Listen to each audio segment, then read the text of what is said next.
Hello and welcome to Firearm Freedom. This is going to be another First Impressions video. In today's First Impressions video, we are taking a look at the new Streamlight Wedge XT. And before we get this video started, I want to give a huge shout out to this video sponsor, which is HRT Tactical. They make a wide variety of soft goods when it comes to the firearms industry. Their plate carriers and chest rigs are some of my favorite around. I have tried a wide variety of different manufacturers, but I continue to come back to HRT. They are some of the most comfortable plate carriers that I have ever tried. Now, HRT also offers lights. They just started dropping the AWLS. I have a full review of the AWLS on my channel, and they actually just dropped a new model, which is the AWLS Light. Very cool, interesting weapon light that has a different style toggle switch in the rear. Check out their website on the link down below, and they have a lot of great stuff at a seriously good price point, and thank them for supporting my channel. The Streamlight Wedge XT. This is the first light review in a while, especially when it comes to an EDC light. So of course, full disclosure, Streamlight did send this to me a few months ago now to check out and review. I have gotten a lot of lights from Streamlight. They have never once asked me to say a certain thing in my video or anything like that. They always just want to know exactly what my thoughts are on the light. I have been carrying my regular little ProTac for years, almost a freaking decade. The lens is totally smashed in and gone. I actually ripped out all the jagged pieces, so the bezel just has the light emitter in there and no glass whatsoever, and that thing has seen better days. Super low lumens, it's the AA model, and it's always done a really good job for just my basic EDC needs. And then I saw the Wedge XT come out, and it really interested me, and this really seemed to kind of check all the boxes. Yes, it's cool to have like a crazy high power, high lumen light, but for an EDC light, honestly, the size starts getting a little ridiculous in some of these lights to actually carry in your pocket with all of the other crap that we generally in this community carry in our pockets. They originally had the full-size Wedge, which was a rather large light. I believe that one was coming in at about 1,000 lumens. This is the slimmer model of that. And the biggest thing about the Wedge series is that it's designed to be more flat than your typical circular handheld flashlight. And they definitely achieve that pretty good. They do give you still a good purchase here on these small knurled pieces on the light. So when you're actually using the light, you can kind of hold on to that and get a much better grip when you are using it. This is of course a 10-tap programmable system, so if you want to filter through all of the options that Streamlight has to offer, it is very similar to a lot of their other lights. You're just going to simply tap the rear button 10 times, hold on the 10th time, and that is going to again filter through your modes.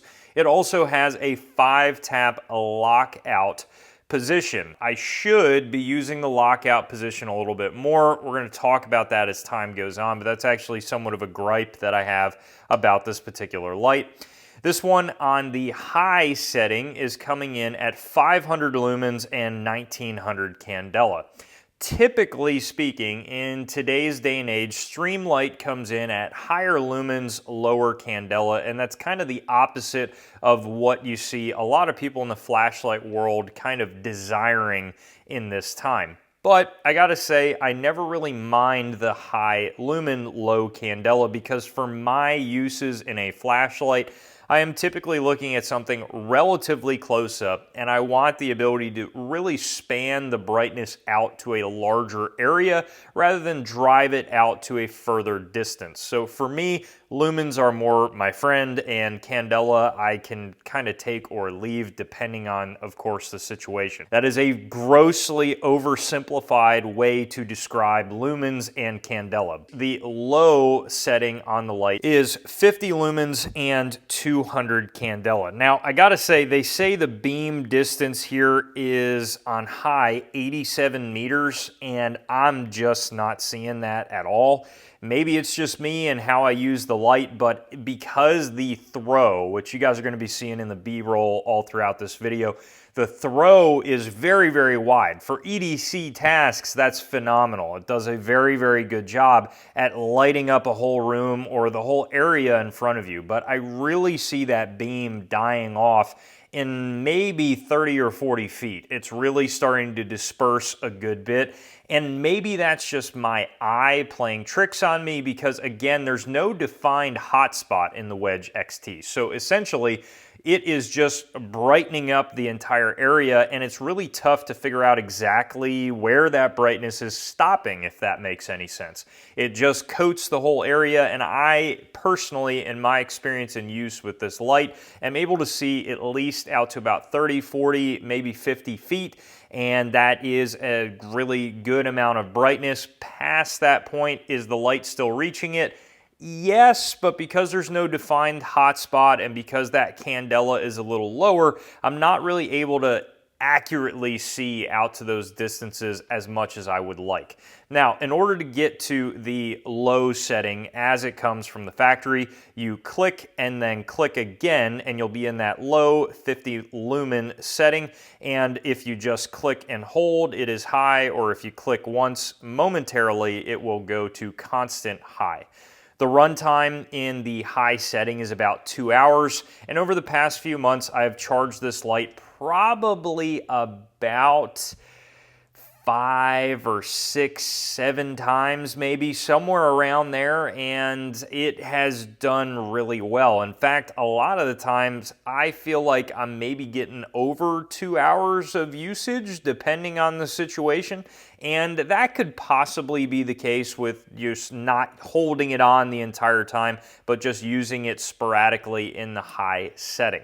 But I've been using this light a whole ton of a lot. Pros are that it carries very well in the pocket as far as comfort goes. I really don't know this light is there, and no matter what pants I'm wearing or anything like that, it carries very discreetly. I don't have a massive thumb cap here on the end, the clicky cap on the back end of the light. That's really just obnoxious and sticking out of my pocket. It is very discreet, very nice, and it's something that I think anyone would enjoy EDCing. And again, for any of my tasks where I needed this light, whether it was to see if there was mold in a certain area or to check something electrical wise or to look at something behind a wall or underneath something, anything you would generally use when you're moving, this light has been more than bright enough for that particular situation. In fact, a lot of the time I found myself clicking over to the low setting in order to accurately see that area without kind of blinding myself, but it does a very good job in all of those tasks.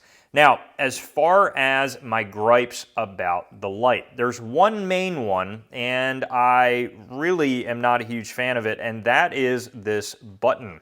I think the button needs to be changed, or at least have some fencing around the button. There's a few different things that I'm not a huge fan of with this button. One is the actual feeling that the button has. I don't know why, but there's something about that standard traditional rubberized button.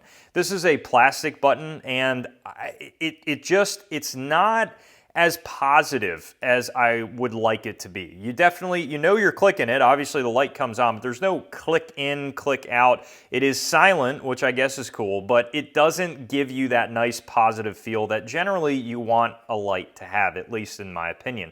But more importantly, I ND'd this light about 3 times in my pocket in multiple locations. So typically at work, I'm wearing 5'11" pants, and the pants that I have a pocket in the front of your thigh, and multiple times I sat down with the light in my pocket and my leg just kind of tapped the light, And I realized it was on when my leg was like on fire burning from the bezel, heating up my pocket pretty good. And I thought, well, maybe it's just because it's that pocket. So I put it in my traditional pocket, and unfortunately it happened in that as well. And it's also happened in another pair of normal pants too. So I think it is really, really easy to hit this button in your pants and cause the light to go off in your pocket.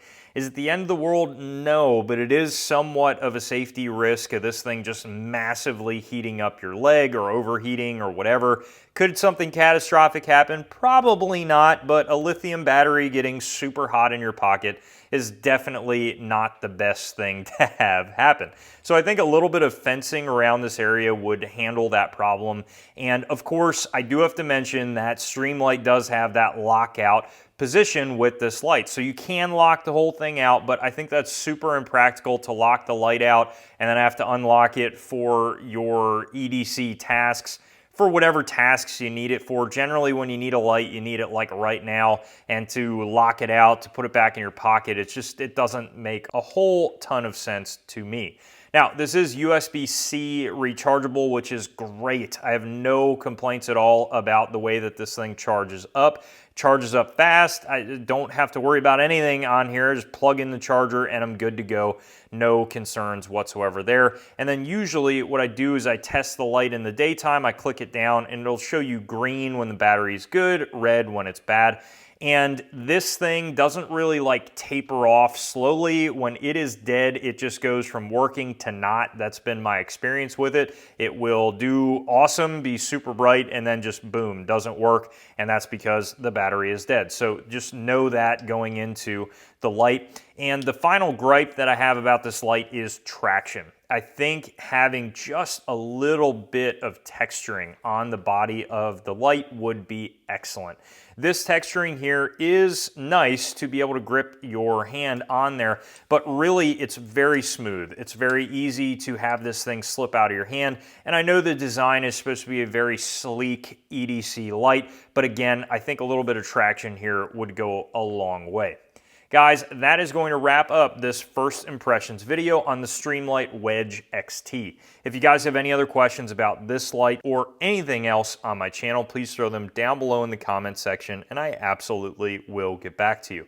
While you're down there, head up to the description, check out those ways to support my channel, and as always, stay tuned for more great videos coming soon.